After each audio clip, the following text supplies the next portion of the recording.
Salam sigap dan shalom.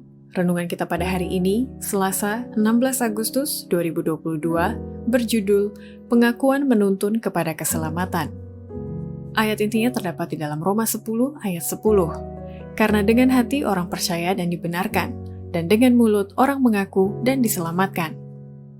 Pena Inspirasi menuliskan yang dimaksud dengan judul renungan kita pagi ini, Pengakuan Menuntun kepada Keselamatan. Dikarenakan saya mengakui engkau mengampuni, agar supaya kita dengan penuh keberanian datang menghampiri tahta kasih karunia Allah untuk dapat mengalami kasih Allah yang tiada bandingnya itu adalah sebagai berikut.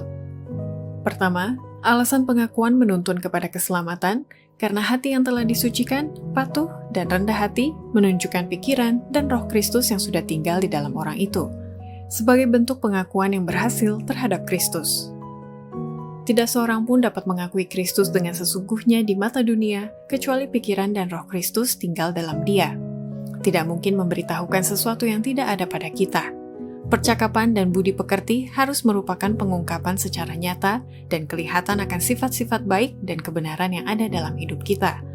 Kalau hati disucikan, patuh, dan rendah, maka buah-buahnya akan kelihatan secara lahir dan akan menjadi suatu pengakuan yang berhasil terhadap Kristus.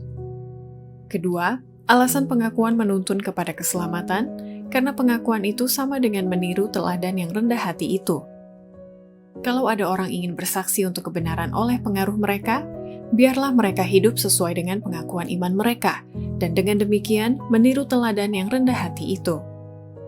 Ketiga, alasan pengakuan menuntun kepada keselamatan, karena itu tanda pengakuan dosa, dan sesudah itu barulah Roh Kudus akan turun ke atas orang percaya yang mengaku dosa itu. Oleh doa dan pengakuan dosa, kita harus membersihkan jalan raya raja itu. Apabila kita berbuat demikian, maka kuasa Roh akan turun ke atas kita. Kita memerlukan semangat hari Pentakosta. Ini akan datang karena Tuhan sudah menjanjikan mengirimkan Roh-Nya sebagai suatu kuasa yang menang. Keempat, alasan pengakuan menuntun kepada keselamatan, karena saat pengakuan dilakukan, pekerjaan Yesus sebagai perantara masih belum berakhir untuk menimbang neraca kehidupan kita yang memohon pengampunan.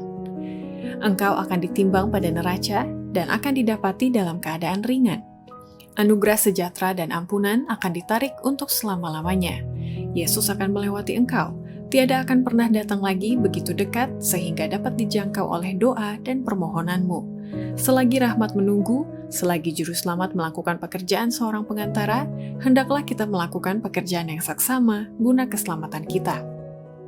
Kelima, alasan pengakuan menuntun kepada keselamatan, karena pengakuan, penyesalan, dan pertobatan adalah bentuk perubahan hati yang sungguh-sungguh terjadi sebelum terlambat untuk selama-lamanya.